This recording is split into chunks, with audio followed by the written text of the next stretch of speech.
Hello and welcome back to Wisdom in Action, the podcast where we explore what it takes to bridge the gap between knowing and doing, because that's where the real wisdom is born.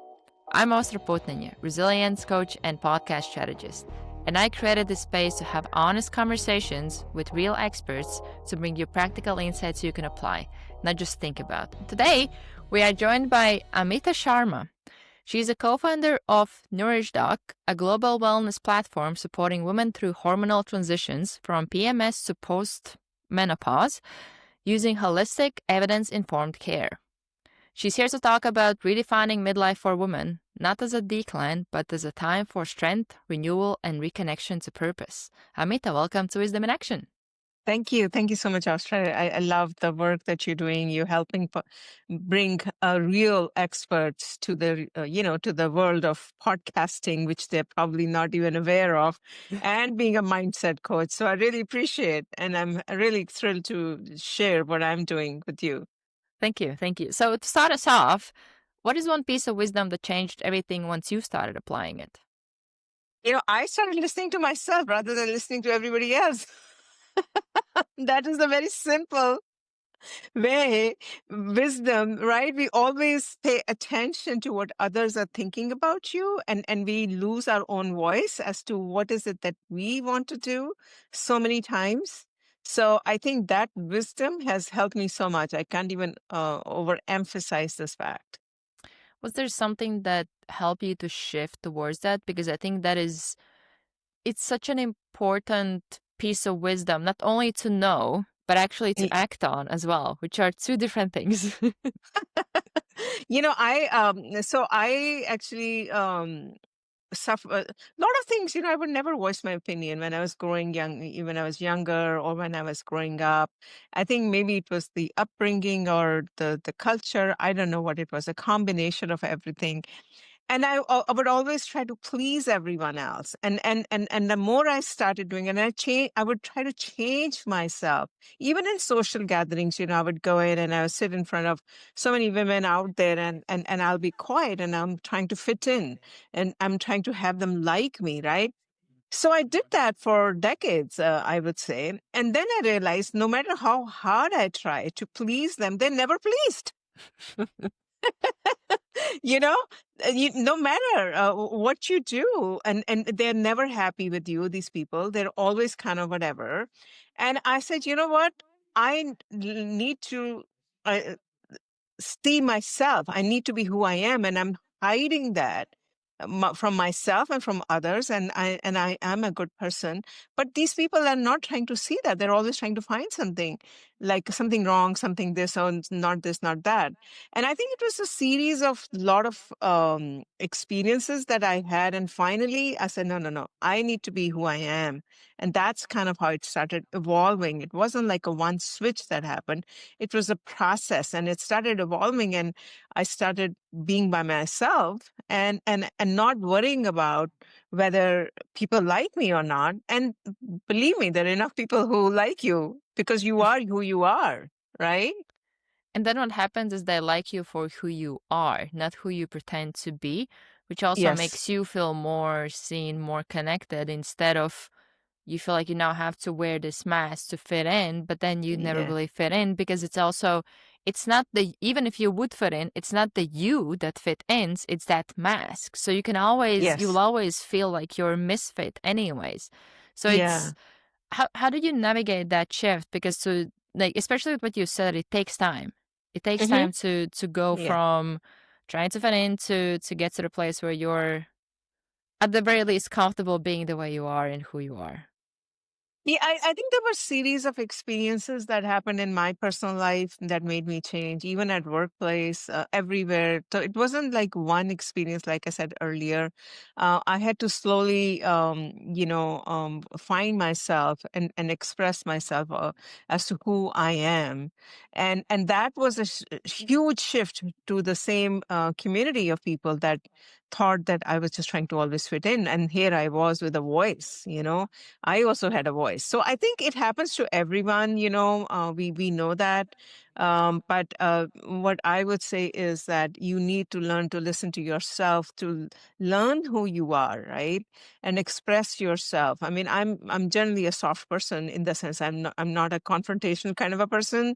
So sometimes, a person like me would have a hard time trying to be with community of people who are very confrontational, very aggressive, and I'm not like that. But how do you feel yourself heard, right? In the middle of people who are so aggressive and then don't let your voice be heard. There's a trick to that, right? So that's the tricks that I personally learned and try to implement that with myself. Yeah. I wanted to ask about the NourishDoc. How did you Yeah. get to doing that, launching that? And one thing that I have heard is that a lot of times with people who are mission driven, which by the sound of hmm it, you are one of those for sure, hmm there's always a story how you got to that. So this whole story of what keeping quiet is also one of the stories, right? The Mm. same principle happened to me when I just turned 40, and after that, I think about a few months back, I started experiencing these strange symptoms. I had no clue what was happening. I didn't even know the word perimenopause, right? That existed. Of course, you menopause, you know about that, and it just started to bother me so much that it was hard for me to focus at work. The sleep got impacted, and all the issues that a woman goes through, like my stomach. I started putting on weight. My hair started thinning. I would wake up fatigued, and sometimes my face would be swollen. Not every day, but depending on that. And I would start having hot flashes and all those things. And then, again, I struggled in silence. Never said anything. Like I'm trying to be the superwoman, and I kept just silent, and I did seek a little bit of advice or help from medical system, and that time no one kind of knew what the heck perimenopause was, to give you an antidepressant because I had anxiety issues because of all these symptoms I'm talking about, and I didn't want to be on medication, but I was silent, right? And that actually bothered me just 3, 4 years back, when I was thinking that I want to do something in holistic, and ended up talking to about 3,000 holistic experts, majority of them women, and they were all in their mid kind of life, sort of like in the perimenopause, menopause journey. And this topic kept coming up, and kept triggering me, right? It was like a PTSD, how the trauma happens. And I said, you know what? This happened to me. I would confide in that person. I said, my God, this happened to me, and I never said anything, and I'm just still struggling and all that. So that was a time. I think it was a therapy for me. Honestly, I went in, right, 3,000 women, or mostly women. It was a therapy for me to come out and start vocalizing my feelings and start being heard. And that's when I decided. I said, you know what? I have the tech background. That is what I worked in high tech. I understand this whole thing very deeply. And this is what I think I want to start. And I want to really make an impact, because it's above and beyond just having some small physical symptoms and take a pill. It's not that. It impacts your emotion, impacts your relationships, impacts your libido. I mean, it's like the whole thing, right? The whole thing engulfs you. And we're not talking the way it should be talked about. We dismiss it in the society, throw it under the rug. So I think, I don't know what happened. Maybe it was the hormones. It gave me the courage to start this whole process. I've always been focused on the mission driven, but it gave me the voice to have the confidence to come and start doing podcasting, start to talking to people. And there it was. And the more I talked to people like you and other people, I felt that what we are working on as a team is so mission driven. It's going to make a social impact, and we're going to keep going. Yeah, and it's something that I actually noticed a few years ago. I started to do networking literally with the reason to get better with talking to strangers. That was the goal. Wow. I would just Really? reach out to, yeah. I was like, I feel like I was convinced I'm not good with people. Yeah. Which most people that know me, they'll be like, that's not true. But at the time I Yeah. felt like I would feel weird about talking to people I don't know, and I'm like, what better way to get better Yeah. at it than talking to strangers? So I'd reach out to Yeah. people and I would ask them if they would want to network. Yeah. And it would network out. I networked with probably a few hundred people, just one-on-one connections. And Yeah. there's these patterns that I started to see that a lot of times, especially a lot of them were solopreneurs. So a lot of times Hmm. they would feel alone in their journeys, but they would tell me the things that they're struggling with that somebody Hmm. else that like 2 hours ago told me exactly the same thing, but because they Wow. don't communicate with each Hmm. other, because Hmm. a lot of times what I saw that they do with networking, it becomes a pitch quest. Two people show up Hmm. and they try to convince each other that I need your like you need my services, and then you try Yeah. to dodge the other person, and it's not connecting at all. And Yeah. but one thing that I realized is that it was that connection piece that was missing. That might Hmm. also be something that you got from those conversations is Yeah. maybe for the first time you felt like, oh, I'm not alone. Hmm. And also there's so many women out there who feel alone in that Hmm. journey and they have Hmm. no idea of we're all in this together. Hmm. Like Hmm. you will go through that. That's like biology, but it can feel so lonely. And did you experience also the like the shame around it that like you wouldn't Hmm. share or you would hold Hmm. some things back? Like how did that affect you or like your journey through that? Oh yeah, absolutely. Like I said, I felt that I cannot at all let anyone know that I'm going through this at workplace. I was right because I was so the shame associated, and also the fact that people might judge me. I didn't feel safe, around people, anyone actually for that matter. It didn't matter a woman who's mid age or older or younger. I just didn't feel safe. I never thought they will understand and they might judge me and then I might get fired or things like that. Absolutely, yes. And I think the more I talked to so many, I talked to 3,000 women, like I said, I felt, oh my God, I'm not alone. And I'm also not very good at people. Like if you put me in a group, I don't think I will be very good because Same. I, I have a hard time trying to express myself in front of 10 people. I really have to prepare myself, to present. Like I would do well in a workplace setting because that's a structured way. But if you put me in a group of women, we are chatting, I will not chat. I'll be quiet, right?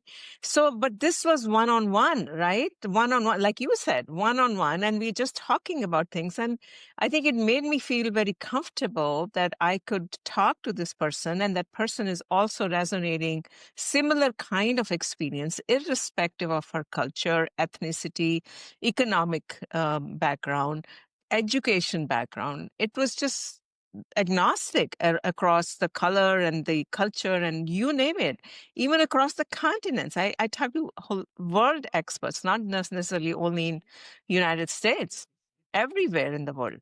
And that was same experience, with, of course, different nuances within the cultural upbringing. And that's when I realized, I said, oh my God, the way I have been feeling alone. And these women are also in the same boat. That's kind of how it started. Okay, how do you bring this thing to life, right? What do you do? How do you make it scalable? How do you make it affordable for all these women? Because none of them want to spend the kind of money that sometimes it takes to take care of yourself in today's day and age. Taking a pill is easy and economical, but going through the natural pathic doctor way or a holistic therapy way, going through the testing might cost you thousands of dollars, and that's cost prohibitive. So there was a lot of things that came out of these discussions.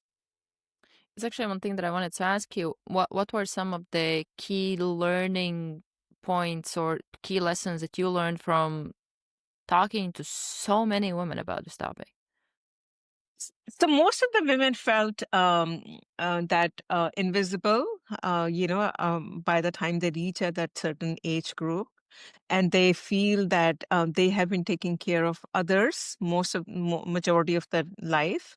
They have also women in my age group, I'm talking, not younger in today's age, 30 something is different kind of mindset of a woman, which is great. They're more empowered, but they felt that they have given so much to their family, to the kids, sacrificed their careers, and then now this thing has hit perimenopause, menopause, and now they are the ones who are struggling and they can't express themselves, and the support is lacking definitely at workplace. Family situation depends on the family to family. So that's when I felt like, that's not fair. A woman, an average woman who has given so much of her life, so much of energy to building a community, building a family. And when the time comes for her to seek help, the community is not there. Right? The workplace looks at you thinking, oh, you should retire at the age of 45, 48. I mean, look, like, are you joking me? My brain is still functioning properly. I am not disabled. I mean, it happened to me. And I'm like, you know what? I'm perfectly normal, mentally, whatever. You can't just, like, if I'm being treated like that, I'm sure other women are also not treated, but, looked upon like at, oh, you know, that kind of a thing. It's not right. What did you see as solutions for this? Mhm. So I talked to a lot of doctors as well, right? Medical doctors, OBGYNs and everything. And then the one thing kept coming was only 5% of the women, I mean, that's what the data they told me was, they actually come to go visit the doctor. They don't even go. Wow. Nobody, I How mean, I'm an 5%? 5%. Wow. That's it. They don't even, because I don't know, like, even I was so scared to go to the doctor. I went once, and then I was getting medication, and I'm scared to take medication if I go. That's the perception we have in the United States. They have only 7 minutes. They don't have enough time for you. They'll give you a medication, and off you go, and then you figure you're on your own again, right? So there's a disconnect in the medical system, at least in the United States. I don't know about other countries very deeply. Then what are you left with? You're left with other non kind of whatever insurance based, right? The naturopathic doctors and the integrative medicine doctors, and they are extremely expensive. Like, Mm. if you go, you will end up spending few $1,000s before you come to a conclusion that this is what is actually wrong with you because of the expensive test.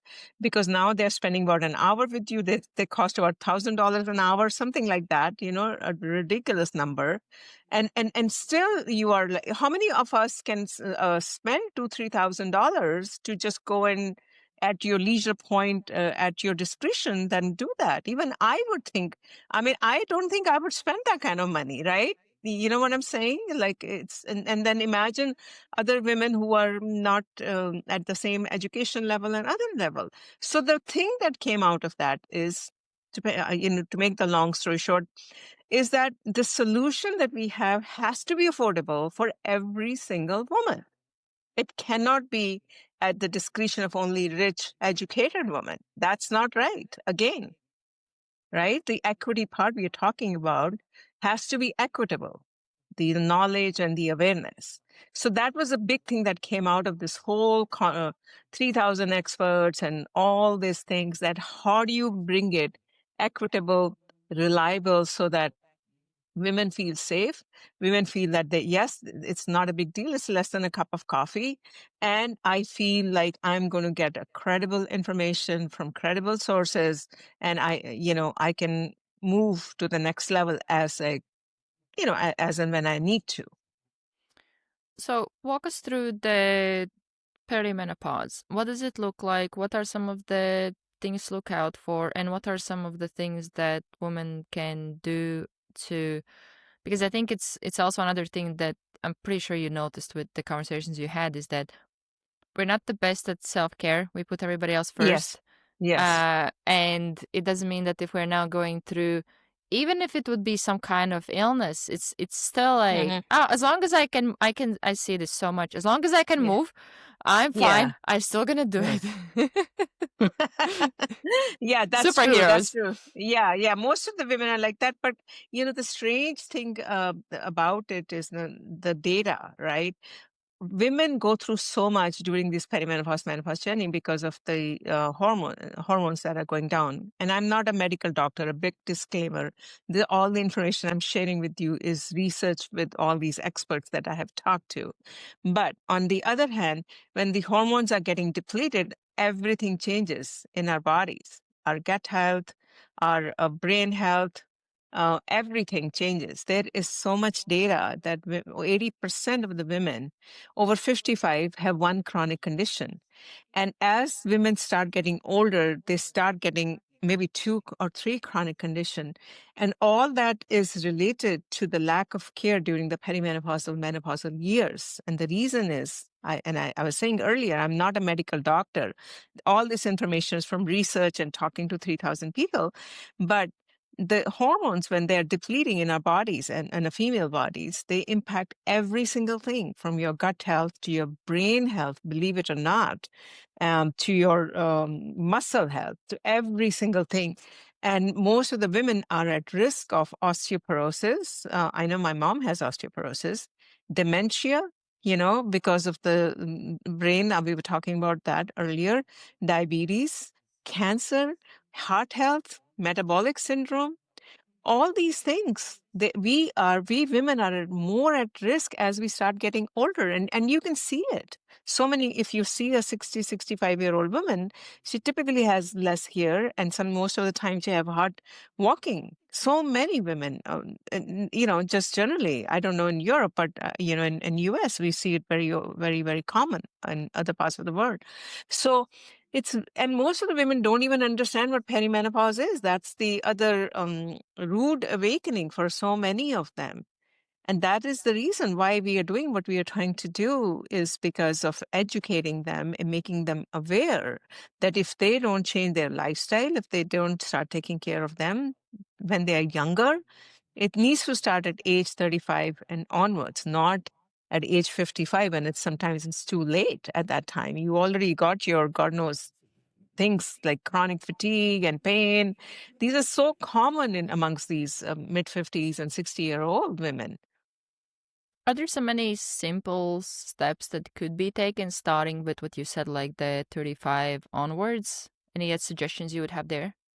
Yeah, absolutely. Simple steps for 35 plus. I mean, when the perimenopause starts hitting, it gets very, it's a convoluted thing because everybody has different symptoms. But as a 35-year-old, if I were to tell a 35-year-old woman, she needs to start looking at her diet and lifestyle, right? So simple things like getting the processed foods out, eating more veggie, like phytoestrogens, vegetables, things like that, but healthy habits, right? Typical.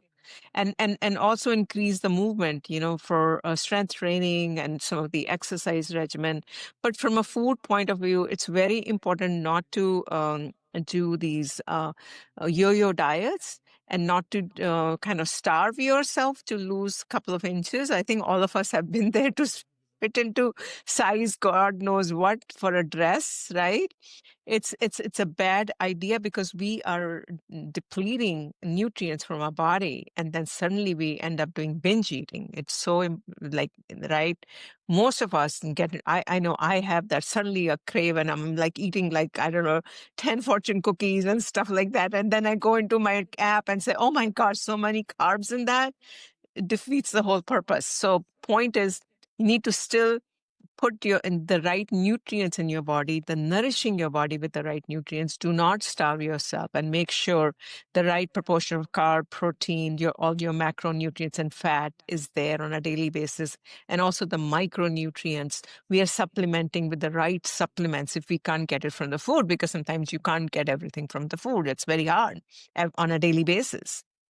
So I would say, get yourself checked up, get your hormones tested, while you're young, and get your blood work done, and understand what the what the deficiencies are, and start taking the right supplements, and get on the right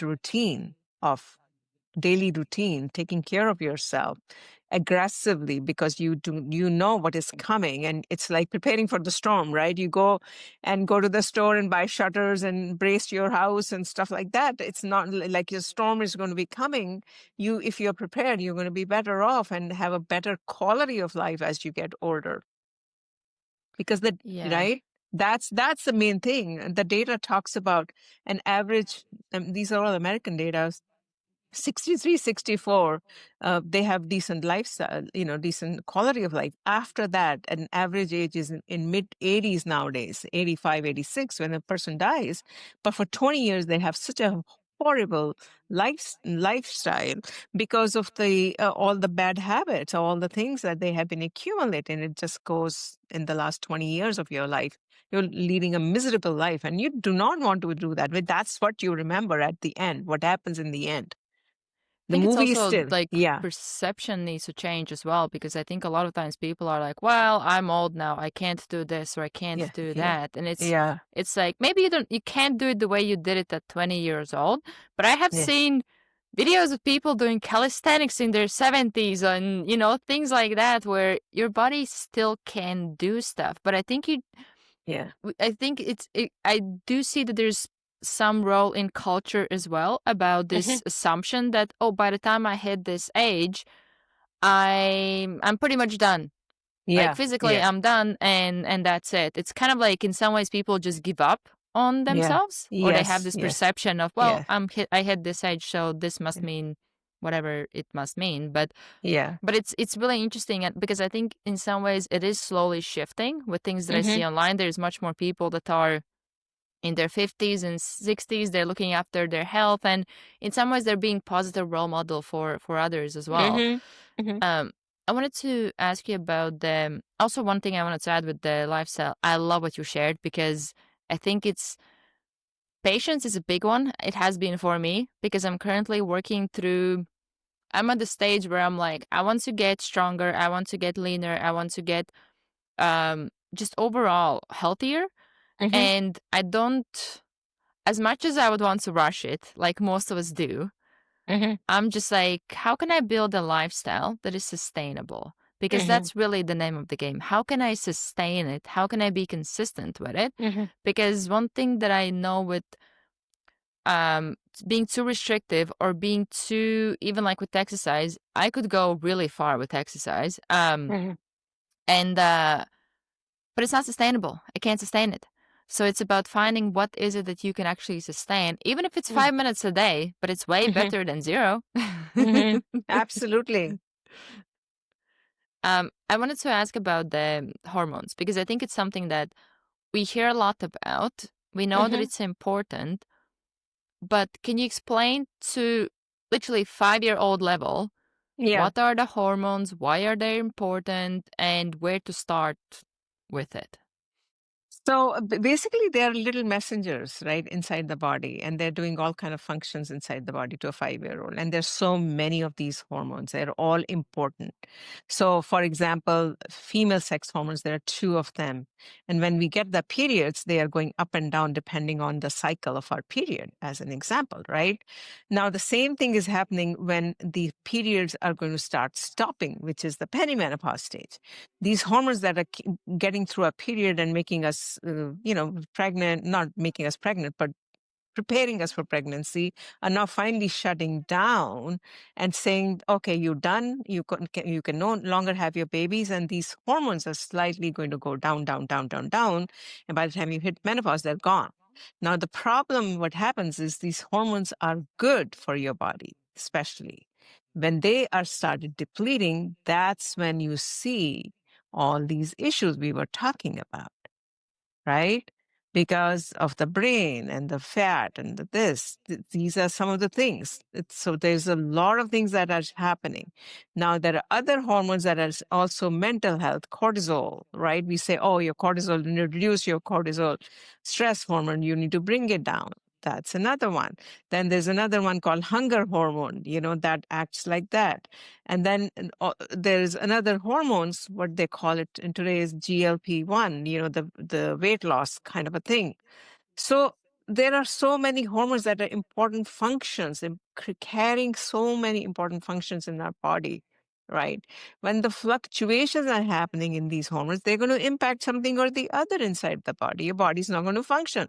That is just a very simple way of understanding it. What is causing those fluctuations? These are just regular biological Okay. fluctuations, right?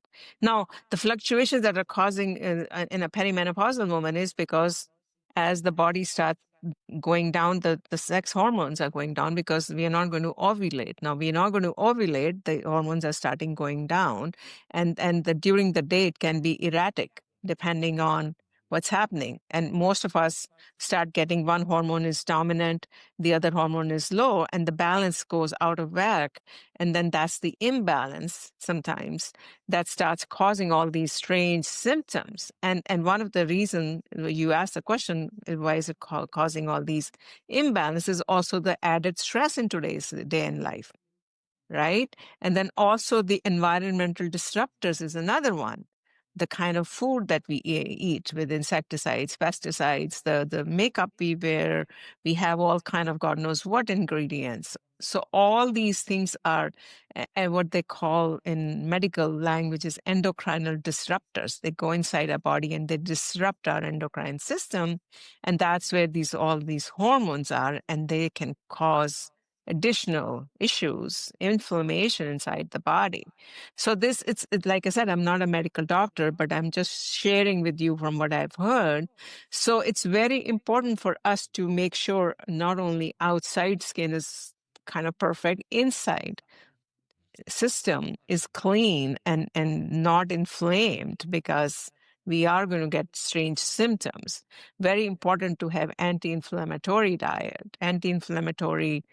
Even simple kitchen spices and herbs are so good, like having turmeric on a daily basis, ginger, so many things, right? Women can do when they're younger, like have some kind of a nourishing tea in the morning, what they call it CCF tea, cumin, carom seeds, and fennel seeds. You just boil it in hot water, put a little bit of ginger and turmeric, and put some lemon and honey, and drink it in the morning. It's a great anti-inflammatory and cleanse your bowels. You know, you need to make sure you have a good gut health, right? You need to poop every day is what bottom line for a 5-year-old. If you don't, then inflammation is getting all there. So these are simple things. It sounds very simple, but we have some issues every single day. Something or the other is happening, right? But if you follow some kind of a routine, right? You know, you build these habits on a daily basis and some kind of a routine on a daily basis, then I think, you know, that's what takes you through as you start getting older. What did you say to some women who might be listening this and they might start to feel overwhelmed, or they start I to know. freak out a little about like, what I need to get to the store to get all this stuff, and that's only one of the steps. Oh my God, I know. No. I think, Which adds even more stress. yeah, exactly. No, don't freak out. That's the thing. You need to go step by step. You know, I'm telling you, I was like, oh my God, I tried so many things when things were happening to me, bombarded here and there. Okay, let me try this. Let me try this. And we end up doing all that as women. Like we say, oh, let me load up on the supplements and let me load up to it. That's not the right way. I would say, you know, seek help. Honestly, it's worth it, because you are investing in yourself, your health, and in health of your family. Because most of the women at this age group have families, kids. You know, they are the nucleus of the family. If they are not feeling well, guess what?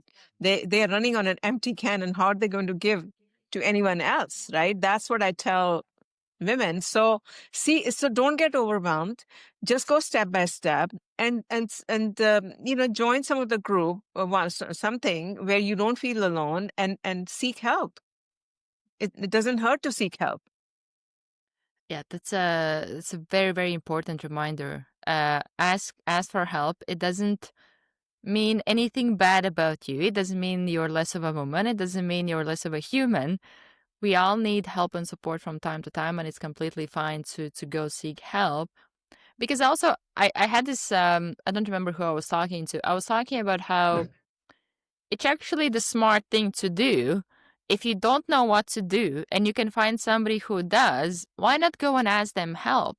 Instead of Hmm. now trying to stubbornly go and do it myself, I will figure it out and I'll spend all this time instead of going to ask somebody who actually specializes in this, or they provide services or some support, or there's communities where you can actually connect with people and you can exchange ideas, what's working for you.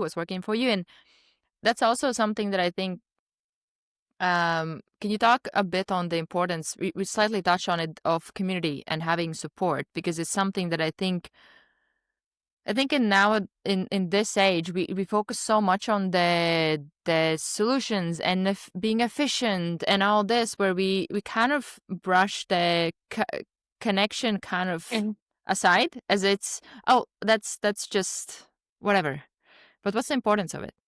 Yeah, no, it's absolutely very, very important having a community, having a social connection, and making sure you're part of some kind of a, like some kind of a community. Absolutely, it helps your mental health, right?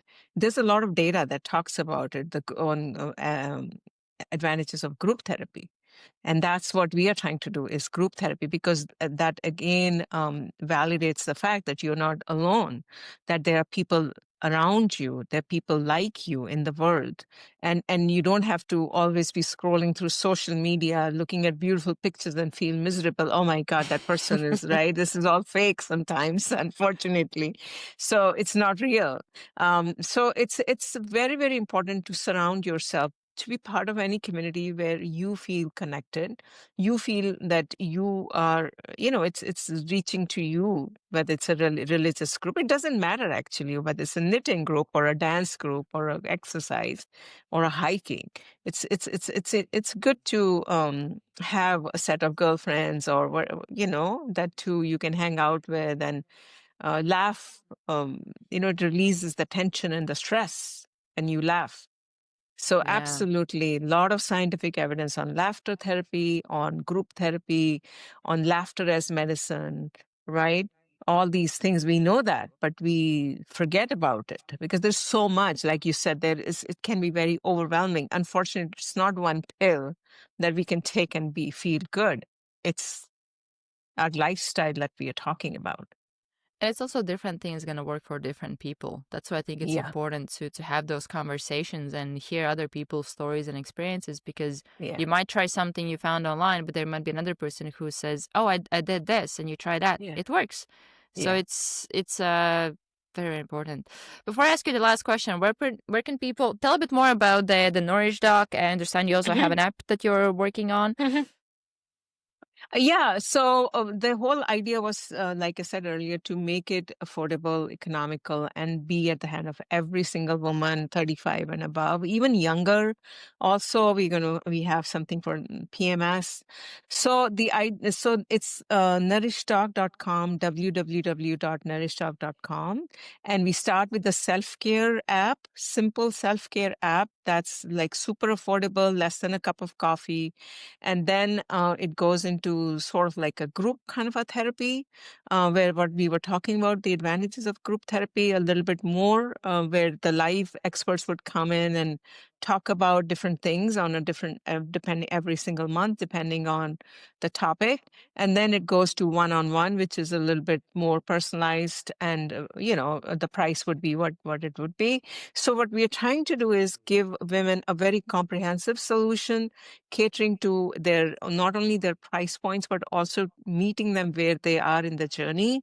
For example, if someone is just trying to get simple awareness, she can get it in a self-care, and someone needs a little bit, okay, I understand, I need to kind of still not have enough money, but I still want to get my testing and get things going, could be group. Or if someone says, okay, I want to go all the way, then that can do that. So that really is the intention, to offer a completely scalable solution and deeper solution inside what they're feeling, not on the surface. Love it. So, last question I have for you. What is one piece of wisdom you're still learning to live? Oh my God. I think I need to stop feeling scared. I think, about the future, right? This whole thing, the work that we're doing, it's this uncertainty sometimes kind of is nerve wracking. Oh my God, what's going to happen? And I think we need to let go of that, and focus on the work that you can do, and let the universe decide what's going to happen in the future. I think that's the piece of wisdom I'm still learning to live with. Control the controllables. Yeah, exactly. And I think most of us are like so worried about our futures. Oh my God. And we don't even know what the next turn is going to be in our life. And that's what I try to tell myself every single day. Do your best, whatever you can do today, and don't worry about it. That is such a good reminder. And I think another thing we tend to do is we literally worry ourselves out of taking action to the point where Yes. we don't even do anything. We just end up Yeah. just worrying all day. Yeah. I used to worry so much about everything. And I'm brainwashing myself saying, do not worry, just keep doing what you're doing. And whatever happens, accept that, right? Yeah. Acceptance of whatever happens in life. That is very, very important as well. And we always think of, oh, when I was whatever 20-year-old, when I was this is what it was, life was so great. Now look how miserable I am. It happens to so many older people, right? So we need to learn to take some kind of a person who's out there kicking their ass, like Martha Stewart or even Paul McCartney, or someone who is like, doing something amazing at the age of that you would never think they would in their mid 80s. I'm like, I always look at Clint Eastwood, like 95-year-old still directing movies and being in the movies. I'm like, oh my God, pick someone that you think that the person is doing such amazing work at an age Yeah. you think that they should be whatever. Yeah. Or at the age where you think, oh, it's too late. There's at Uh, least one y- person. At least one. exactly. Yeah. So that's Oh, what I try to tell myself. Look at someone out there who is like, oh my God, they should be sitting in bed and not doing anything, but here they are kicking ass. love it. Well, Yeah. Amita, thank you for coming on, sharing your wisdom. And to anybody listening, if you're an expert with 20 plus years experience and you want to come on, share your wisdom, there will be details below. And if you want to start your podcast, need help with managing your podcast, or want to get on more podcasts, there will be information below as well. Thank you for tuning in, and we will see you in the next episode.